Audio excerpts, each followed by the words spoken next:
तो ये कहानी शुरू होती है हुलटर्फ नाम के एक छोटे से शहर से जो जर्मनी में बसा है। वहीं एक लड़का रहता है जिसका नाम मॉरिज है। आज उसके लिए बहुत बड़ा दिन है क्योंकि यूथ सॉकर चैंपियनशिप का फाइनल मैच है आज। उसके फादर हुल जो खुद उस टीम के कोच भी हैं, उसे खाने के लिए बुलाते हैं, पर मॉरिज अभी भी बॉल जगलिंग प्रैक्टिस कर रहा होता है और गलती से उसका बॉल टेबल पर जा लगती है और उसके फादर उसे डांटते हैं। गुस्सा होकर मॉरिज कार में जाकर बैठ जाता है और जाने से पहले वो अपनी माँ येना से कहता है कि प्लीज इस बार मैच देखने जरूर आना। येना हमेशा बिजी ही रहती है लेकिन इस बार कहती है कि वो जरूर आएगी। बाप बेटे दोनों स्टेडियम पहुंच जाते हैं अपने फाइनल मैच के लिए और उनका अपोनेंट होता है एप्लिन, पर गेम उनके फेवर में नहीं जाता। हुलटर्फ की टीम 2-1 से हार जाती है और लास्ट प्ले में मॉरिज के पास गोल करने का एक परफेक्ट चांस होता है। वो गोल के बिल्कुल सामने होता है पर उसका इमेजिनेशन उस पर हावी हो गया था और वो सपना देखने लगता है कि वो वर्ल्ड कप फाइनल में विनिंग गोल कर रहा है। वो एक बाइसिकल किक मारता है लेकिन बॉल के बजाय वो अपोनेंट गोलकीपर के फेस पर किक कर देता है। मैच खत्म हो जाती है और अपोनेंट टीम जीत जाती है। मॉरिज के टीममेट उस पर बहुत गुस्सा करते हैं क्योंकि ये पहली बार नहीं था जब दिन में सपना देखने की वजह से सब कुछ खराब हुआ हो। लॉकर रूम में उसकी माँ आती है लेकिन तब तक मैच खत्म हो चुका था। वो उसे कंसोल करती है और दोनों मिलकर उसके फादर को ढूंढते हैं, पर वहाँ पर वो देखते हैं कि उसके फादर टीम की सेक्रेटरी के साथ चीट कर रहे हैं। ये ना गुस्से में आकर डिवोर्स मांग लेती है और मॉरिज को लेकर एप्लिन शिफ्ट हो जाती है जहाँ पर उसके फादर रूडी रहते हैं। वहाँ जाके मॉरिज अपनी माँ के पुराने रूम में सेटल हो जाता है। ये ना उसे इनकरेज करती है और कहती है कि रूडी उसे इपैक स्टेडियम ले जाएंगे जहाँ पर वो यूथ टीम को ज्वाइन कर सकता है। अगली सुबह रूडी उसे स्टेडियम ले जाता है और कोच रॉथ से बात करता है, पर दोनों के बीच में पुरानी दुश्मनी के कारण अभी बातचीत नहीं होती थी। लेकिन जबरदस्ती रॉथ अपने बेटे जो उस टीम का कैप्टन है उससे कहता है कि मॉरिज को एक चांस दो। लेकिन कैप्टन जब टर्न लेता है तो वो कोई और नहीं बल्कि मार्क होता है, वही गोलकीपर जिसे मॉरिज ने फाइनल मैच में किक किया था। मार्क उसे तुरंत ही पहचान लेता है और अपने टीममेट्स के साथ मिलकर मॉरिज पर बॉल्स मार मार के मजाक उड़ाता है। रूडी बीच में आकर अपने ग्रैंडसन को बचाता है पर बिना कुछ कहे उसे घर ले आता है। मॉरिज उसे थैंक यू कहना चाहता था पर रूडी चुप ही रहता है। अगले दिन मॉरिज अपने नए स्कूल में एडमिशन लेता है और लंच ब्रेक में एक लड़का एन उसके पास आता है। उसके पेरेंट्स का भी डिवोर्स हुआ था और एन अपने भाई एम्टी और फ्रेंड्स निको और कैथरीन से मिलवाता है। वो सब मिलकर वहाँ पर सॉकर खेलने लगते हैं, पर तभी वहाँ पर मार्क और उसके टीममेट्स आ जाते हैं और उनका मजाक उड़ाने लगते हैं। मार्क उनकी बॉल को दूर मार देता है और कहता है कि तुम लोग कभी टीम नहीं बन सकते। ये बात मॉरिज को और भी मोटिवेट करती है और वो सबको प्रपोज करता है कि हम अपनी नई टीम बनाएंगे। वो लोग एक जगह ढूंढ लेते हैं प्रैक्टिस करने के लिए और उन्हें एक पुरानी अबैंडन्ड जगह मिल भी जाती है जो जंक यार्ड के पास थी। जगह बिल्कुल खराब हालत में होती है पर वो सब मिलकर उसे साफ करते हैं और अपना सॉकर फील्ड बना लेते हैं। मॉरिज टीम को यूथ कप के लिए रजिस्टर करता है और उनका नाम रखता है डेविल किकर्स। जब सेक्रेटरी उनसे कोच का नाम पूछती है तो वो लिख देता है रूडी, अपने ग्रैंडफादर का नाम, क्योंकि रूडी एक टाइम पर प्रोफेशनल प्लेयर हुआ करता था। उनकी टीम मिलकर फील्ड साफ करती है और ट्रेनिंग स्टार्ट करती है। मॉरिज खुश होता है कि अब वो मार्क और उसकी टीम से बदला ले सकता है, लेकिन उसी वक्त मार्क वहाँ पर आ जाता है और उसे धमकाता है। तभी वहाँ पर एक पार्कर एथलीट का ग्रुप आता है और मॉरिज को डिफेंड करता है। उनका लीडर एलेक्स मार्क को डराकर वहाँ से भगा देता है और मॉरिज को अपने ग्रुप ज्वाइन करने के लिए कहता है। मॉरिज इसके लिए मान जाता है और यहीं से एक नए एडवेंचर की शुरुआत होती है। उस रात येना मॉरिज से कहती है कि डिनर ले जाके अपने ग्रैंडफादर रूडी को दे आओ। रूडी एक शॉपिंग मॉल में नाइट गार्ड का काम करता था और मॉरिज उस मौके का यूज करके उससे कहता है कि वो उनकी टीम का कोच बन जाए, पर रूडी ध्यान नहीं देता बल्कि वो अपनी मरी हुई वाइफ मरियाने के बारे में बात करने लगता है। वो बताता है कि जब वो जवान था तो वो इपैक टीम में फॉरवर्ड प्लेयर था और उसका बेस्ट फ्रेंड रॉथ भी उसकी टीम में था। दोनों एक लड़की मरियाने से प्यार कर बैठे, लेकिन मरियाने ने रूडी को चूज किया और रॉथ ने कभी उसे माफ नहीं किया और तभी से दोनों के बीच में बात नहीं हुई है। मॉरिज उसे मना नहीं पाता और घर वापस आ जाता है। अगले दिन वो अपनी टीम के साथ ट्रेनिंग स्टार्ट करता है और एलेक्स अपने पार्कर फ्रेंड्स को इंट्रोड्यूस करता है और अब उनके पास टोटल 11 प्लेयर हो जाते हैं और अब वो टूर्नामेंट में कम्पीट कर सकते थे। प्रैक्टिस के दौरान बच्चे अपनी पार्कर स्किल्स से अमेजिंग मूव्स करने की कोशिश करते हैं, पर ज्यादातर फेल ही होते हैं। फिर भी मॉरिज सबको मोटिवेट करता है। कैथरीना गुस्सा हो जाती है क्योंकि मॉरिज सिर्फ जीतने के बारे में सोचता है, खेल एंजॉय करने के लिए नहीं। यहाँ पर मॉरिज समझ नहीं पाता कि वो नाराज क्यों है और रात में उसे इसका असली कारण पता चलता है। कैथरीन मार्क की हाफ सिस्टर है और उसका स्टेप फादर उसे सॉकर खेलने नहीं देता।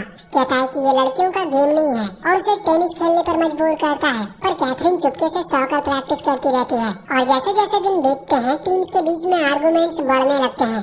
एक दिन प्रैक्टिस के दौरान मॉरिज कैथरीन से बॉल पास मांगता है, पर वो इग्नोर करके दूसरे डायरेक्शन में मार देती है, जिससे मॉरिज गुस्सा हो जाता है और कहता है कि तुम सिर्फ मार्क के लिए टीम खराब कर रही हो। और इसी को लेकर दोनों के बीच में झगड़ा होने लगता है। और कुछ दिनों के बाद आखिर आता है फर्स्ट क्वालिफाइंग मैच का दिन, और मैच होता है devil kickers versus eight black के टीम में। वो लोग अपनी जर्सी पे नंबर पेंट कर रहे होते हैं जब रेफरी नोटिस करता है कि उनके पास सिर्फ 10 ही प्लेयर्स हैं, क्योंकि कैथरीन आई नहीं होती है और कोच भी वहाँ पर नहीं होता है। मॉरिज रेफरी को भरोसा दिलाता है कि वो दोनों आ जाएंगे। वो अपनी माँ को कॉल करता है और कहता है कि ग्रैंडपा को बोलो मेरा लकी चार्म टेडी बियर लेकर आए। पहले तो रूडी मना करता है, पर फिर मान जाता है और फील्ड में आ जाता है। जैसे ही वो आता है, मॉरिज रेफरी से कहता है कि कोच आ गए हैं। इसी वक्त कैथरीन भी आ जाती है और टीम कंप्लीट हो जाती है। मैच स्टार्ट होता है, लेकिन कुछ भी अच्छा नहीं होता। कोऑर्डिनेशन 0, टीम वर्क 0 और डेविल किकर्स 12-0 से हार जाती है। सबका कॉन्फिडेंस बिल्कुल टूट जाता है, पर मॉरिज सबको मोटिवेट करता है कि अभी सेकंड क्वालिफाइंग गेम बाकी है। पर जब वो अपने प्रैक्टिस ग्राउंड पर लौट कर जाते हैं तो वो देखते हैं कि ट्रैक्टर उस जगह को तोड़ रहे हैं। वहाँ पर एक नई बिल्डिंग बनने वाली थी, जिससे सब और भी टूट जाते हैं, पर मॉरिज गिव अप नहीं करता। उस रात वो सबको मॉल ले जाता है, जहाँ पर रूडी गार्ड्स होते हैं। रूडी के सिक्योरिटी कार्ड से वो सब अंदर चुपके से जाते हैं और हॉलवेज और एस्केलेटर के बीच ट्रेनिंग स्टार्ट कर देते हैं। जब मॉरिज एक और बाइसाइकिल किक ट्राई करता है तो बॉल सीधा एस्केलेटर के पास जाती है, जहाँ पर रूडी आ रहा होता है। रूडी सबको पकड़ लेता है और समझ जाता है कि ये सब क्या कर रहे हैं, और ये भी कि मॉरिज ने बिना पूछे उसका नाम कोच के रूप में लिख दिया था। पर गुस्सा होने के बजाय रूडी स्माइल करता है और कहता है कि तुम सब में टैलेंट तो है, बस टीम वर्क सीखने की जरूरत है। और सबको शौक लगता है जब वो कहता है कि मैं तुम्हारा ऑफिशियल कोच बनूंगा। बस फिर क्या था, सबका कॉन्फिडेंस बढ़ जाता है। रूडी उन्हें सिखाता है बॉल पोजीशन, टीम वर्क और स्ट्रेटेजी, और उनकी प्रैक्टिस अब क्रिएटिव हो जाती है। और कभी वो पॉटरी वर्कशॉप में बॉल कंट्रोल करना सीखते हैं और धीरे धीरे डेविल किकर्स एक रियल टीम बन जाती है। और अब आता है उनका second qualifying match, devil kickers versus Wolpert के बीच में। रूडी उन्हें नए यूनिफॉर्म देता है और कहता है कि ये तभी मिलेंगे जब तुम जीतोगे। सब एक्साइटेड होते हैं। मैच शुरू होता है और पहले तो वही पुरानी बात, मॉरिज और कैथरीन आर्ग्यू करते हैं, लेकिन जब दोनों लड़ रहे होते हैं तो एलेक्स बॉल लेकर जबरदस्त फ्लिप मार के गोल कर देता है और वो लोग मैच जीत जाते हैं। रूडी उन्हें सेलिब्रेट करने के लिए रेस्टोरेंट लेकर जाता है।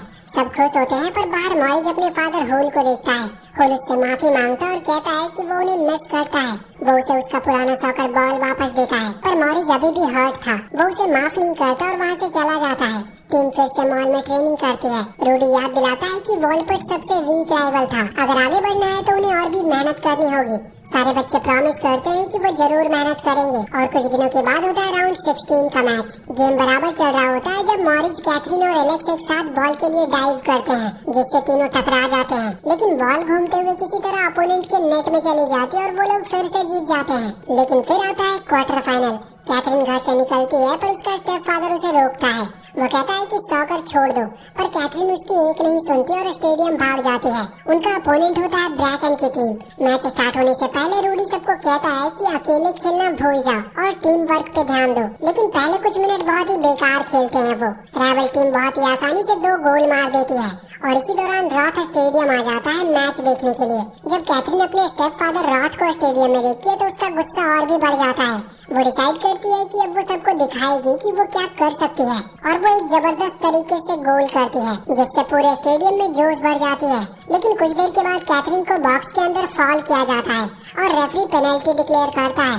मॉरिज बॉल उठाता है और फुल कॉन्फिडेंस के साथ शॉट मारता है और एक बहुत ही बेहतरीन गोल करता है, और अब स्कोर हो जाता है 2-2 का। हाफ टाइम के बाद डेविल किकर फाइनली अपने रिदम पकड़ लेते हैं। एक सेट प्ले में कैथरीन बॉल टॉस करती है एलेक्स को, और एलेक्स एक बैक फ्लिप किक मारकर गोल कर देता है, और इसी किक के साथ डेविल किकर्स फाइनल में पहुंच जाती है। उस रात सब लोग शॉपिंग मॉल जाकर सेलिब्रेशन करते हैं, पर वहाँ पर उनकी मुलाकात मार्क और उसकी टीम से हो जाती है। मार्क उनका मजाक उड़ाता है और कहता है कि तुम लोग कभी फाइनल तक नहीं पहुँच पाओगे, लेकिन मॉरिज पीछे नहीं हटता और उसे चैलेंज कर देता है कि जो 5 मिनट तक बॉल अपने पास रख लेगा वही विनर होगा। मार्क उसके चैलेंज को एक्सेप्ट भी कर लेता है। कंपटीशन शुरू होती है और मॉरिज तुरंत उससे बॉल छीन लेता है और अपने टीममेट्स को पास करता है। पूरा मॉल एक सॉकर फील्ड बन गया था। दोनों टीम मॉल के अंदर दौड़ रहे होते हैं और स्लाइड्स कर रहे होते हैं और बॉल के लिए फाइट कर रहे होते हैं। एलेक्स अपनी पार्कर स्किल से गार्ड को चकमा देकर मॉल के बाहर निकल आता है। सिक्योरिटी गार्ड उन्हें पकड़ने के लिए पीछे भागते हैं। बॉल अब रोड तक पहुंच चुकी थी। टाइम खत्म होने के बिल्कुल पहले एलेक्स बॉल को हवा में ऊपर किक करता है। दोनों मॉरिज और मार्क जंप करते हैं बॉल पकड़ने के लिए, लेकिन इस बार मॉरिज बॉल को अपने हाथ में ले लेता है और पहली बार वो मार्क को हरा देता है। पूरे ग्रुप में खुशी फैल जाती है और सब चीयर करते हैं, लेकिन उन्होंने स्ट्रीट पर जो हंगामा मचा दिया था उसकी वजह से पुलिस आ जाती है और दोनों टीम्स को भागना पड़ता है। कुछ देर के बाद डेविल किकर एक कॉर्नर में खुश होकर सेलिब्रेट करते हैं। यहाँ पर एन एलेक्स को कॉम्प्लीमेंट करता है और कहता है कि तू स्कूल का सबसे कूल लड़का है, और क्या ये रूमर सच है? सब कंफ्यूज हो जाते हैं।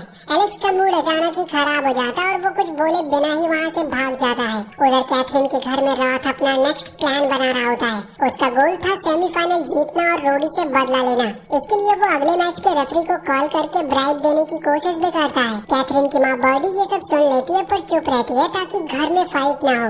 उसी वक्त मॉरिज एलेक्स के घर जाता है ये पूछने के लिए कि वो गुस्सा क्यों हुआ। वहाँ एलेक्स अपना पुराना सीक्रेट बताता है। वो कहता है कि पहले वो एल्पिन के लिए खेलता था। एक दिन उसे एक इम्पोर्टेंट मैच खेलने के लिए बुलाया गया था, लेकिन उसी दिन उसकी माँ को जेल जाना पड़ा था अपने हस्बैंड को बेल करवाने के लिए, जो फिर से अरेस्ट हुआ था। उसकी माँ ने उससे कहा था कि वो अपने छोटे भाई टॉमी का ख्याल रखे, पर एलेक्स को डर था कि अगर वो मैच मिस करेगा तो टीम से निकाल दिया जाएगा। इसलिए वो अपने भाई को घर पर अकेला छोड़कर मैच खेलने चला गया। उसने मैच जीतने वाले गोल भी मारे, पर जब घर लौट कर आया तो देखा घर के बाहर पुलिस और एम्बुलेंस खड़ी है और उसका भाई एक्सीडेंट की वजह से मारा गया था और तब से वो खुद को माफ नहीं कर पाया है। मॉरिज उससे कंसोल करने की कोशिश करता पर एलेक्स कहता है कि मैं अब सॉकर नहीं खेल सकता और वो वहाँ से चला जाता है। मॉरिज उसके लिए चिंता में पड़ गया था। अगली सुबह सेमीफाइनल का दिन आता है, सब रेडी होते हैं पर एलेक्स नहीं आता। रूडी कहता है कि चलो उसके बिना ही खेलते हैं और वो एन को उसकी जगह खिलाता है। एन खुशी से मान भी जाता है और मैच स्टार्ट होती है डेविल किकर्स वर्सेस एल्पिन के बीच में। स्टार्टिंग से ही गेम बहुत ही टफ होता है। दोनों टीम्स इक्वल फाइट करते हैं और एक प्ले में निको को पीछे से फॉल किया जाता है, लेकिन रेफरी कुछ नहीं कहता। बार बार फॉल होते हैं पर रेफरी सब कुछ इग्नोर करता है और वो हमेशा एल्पिन टीम के फेवर में होता है। और जैसे ही डेविल किकर से थोड़ी सी भी गलती होती है तुरंत ही विसल बजा दी जाती है और एल्पिन टीम को एक फ्री किक मिलते ही वो गोल कर देती है और स्कोर हो जाता है 1-0 का। गेम कंटिन्यू होता है और कैथरीन एक सोलो रन लेती है, गोल पे शॉट करती है पर गोलकीपर स्टॉप कर देता है। मॉरिज ओपन होता है पर वो बॉल पास नहीं करती। बॉल क्रॉस बार पे लगकर वापस आती है और मैच उसी स्कोर पे खत्म हो जाती है। एप्लिन 1 डेविल किकर 0। स्टैंड से बर्डी सब कुछ देख रही होती है और उसे अपनी बेटी पर गर्व होता है, पर वो जानती है कि हार रेफरी के ब्राइबरी की वजह से हुई है। बाद में रॉथ अपने घर में विक्ट्री पार्टी करता है। बर्डी उससे कहती है कि कैथरीन को भी अपनी टीम में ले लो, पर वो साफ मना कर देता है और वो कहता है कि मैं कभी भी एक लड़की को रिक्रूट नहीं करूंगा। उधर मॉरिज के घर में हालत खराब होती जा रही होती है।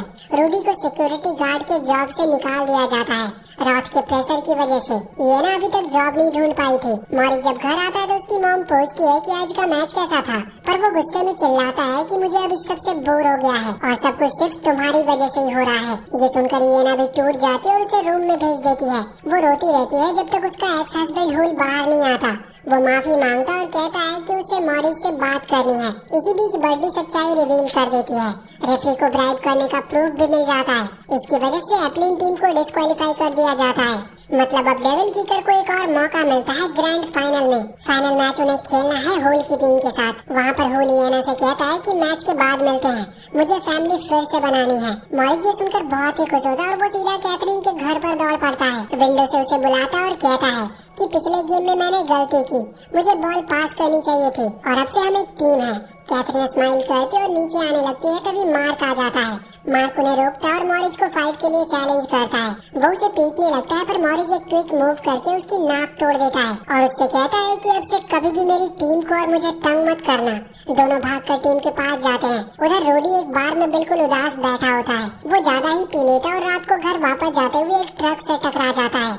अगली सुबह मॉरिज हॉस्पिटल पहुंचता है। उसकी माँ और उसके फ्रेंड्स वहीं पर होते हैं। रूडी जिंदा था पर उसका पैर टूट चुका था। सारे बच्चे उसे बताते हैं कि रॉथ एक्सपोज हो चुका है। रूडी मोटिवेट होता है और कहता है कि तुम सब ये फाइनल जीत सकते हो, मैं तुम्हारे साथ हूँ। पर वो खुद स्टेडियम नहीं जा सकता। टीम परेशान होती है पर मॉरिज एक आइडिया निकालता है। उधर हुल अपनी टीम को फाइनल के लिए ट्रेन कर रहा होता है पर उसके दिमाग में अब बस येना और मॉरिज ही होते हैं। तभी येना स्टेडियम आती है। हुल उससे कहता है कि एक और चांस दे दो, पर येना कहती है कि रूडी हॉस्पिटल में है और आज मैं उसकी जगह कोच बनूंगी। हुल शॉक हो जाता है ये सुनकर। येना मुस्कुराती है और कहती है कि best of luck. Match start होने से पहले एलेक्स वापस आ जाता है अपने फादर के साथ। वो कहता है कि मैं वापस टीम ज्वाइन करना चाहता हूँ। सब उसे गले लगा लेते हैं और उसे उसका यूनिफॉर्म देते हैं। येना रूडी को फोन करती है और स्पीकर पर लगा देती है। रूडी सबको गुड लक कहता है और मॉरिस से कहता है कि अपनी टीम को कैप्टन की तरह लीड करना। मॉरिस भी उससे प्रॉमिस करता है कि मैं ऐसा ही करूंगा और विसल बजते ही ग्रैंड फाइनल का मैच स्टार्ट होता है। रूडी फोन पर इंस्ट्रक्शन देने लगता है पर येना सॉकर समझती नहीं थी तो वो प्लेयर्स को और भी कंफ्यूज कर देती है। उधर होल की टीम फर्स्ट गोल भी कर देती है, फिर एक फ्री किक मिलती है और वो लोग सेकंड गोल भी कर लेते हैं। हाफ टाइम होता है और येना परेशान होती है। तब रूडी कहता है कि सोचो जैसे तुम केक बना रही हो। येना सोचती है और टीम से कहती है कि सोचो हम केक बेक कर रहे हैं जिसमें हमें 3 अंडे डालने हैं। सब बिल्कुल कंफ्यूज हो जाते हैं पर मॉरिस समझ जाता है। उसकी मॉम का मतलब था कि 3 अटैकर्स लगाओ। वो एलेक्स और कैथरीन के साथ फ्रंट लाइन में खड़ा हो जाता है। सेकेंड हाफ स्टार्ट होता है और अब डेविल किकर एकदम टीम वर्क से खेलते हैं। फास्ट पासेस, कोऑर्डिनेशन और एलेक्स अपनी सिग्नेचर स्पिनिंग किक से पहला गोल करता है। ये ना और भी कुकिंग इंस्ट्रक्शन देती रहती है और मॉरिस उसे सॉकर के टर्म्स में ट्रांसलेट करता है। एलेक्स एक और चांस लेता है, फ्लिप करता है और दूसरा गोल कर देता है और अब स्कोर इक्वल हो चुका था और यहाँ पर टेंशन हाई हो जाती है। फिर बॉल मॉरिस के पास आती है। उसके दिमाग में फिर से वो सपने आते हैं, world cup final, cheering crowd, पर इस बार वो अपने फैंटेसी में खो नहीं जाता। वो बॉल चेस्ट पे कंट्रोल करता और एक परफेक्ट बाइसाइकिल किक मारकर बॉल कैथरीन को पास करता है। कैथरीन बिना रुके एक फर्स्ट टाइम शॉट देती है और गोल कर देती है। स्टेडियम चीयर से गूंज उठता है और फाइनली डेविल किकर्स चैंपियंस बन जाते हैं, जिसे सब काफी सेलिब्रेट करते हैं। होल भी आके येना और मॉरिस को हग करता है और उनकी फैमिली फाइनली रीयूनाइट होती है। उनकी टीम ट्रॉफी उठाती है और सब काफी प्राउड होते हैं। मॉरिस कैथरीन के पास जाता है और कहता है कि काफी अच्छा गोल था। कैथरीन स्माइल करके कहती है कि पास करने के लिए थैंक यू। दोनों मुस्कुराते हैं और अब वो सिर्फ टीममेट्स नहीं, सच्चे दोस्त बन चुके थे। सब सेलिब्रेट कर रहे होते और मॉरिस आसमान की तरफ देखता है, सपने देखते हुए कि एक दिन मैं जर्मनी के लिए खेलूंगा और अपना परफेक्ट बाइसाइकिल किक गोल मारूंगा। और इसी के साथ ये मूवी यहीं पर खत्म होती है। तो वीडियो अगर पसंद आई हो तो चैनल को सब्सक्राइब करके बेल आइकन जरूर दबा लें। मिलते हैं किसी अगले वीडियो में।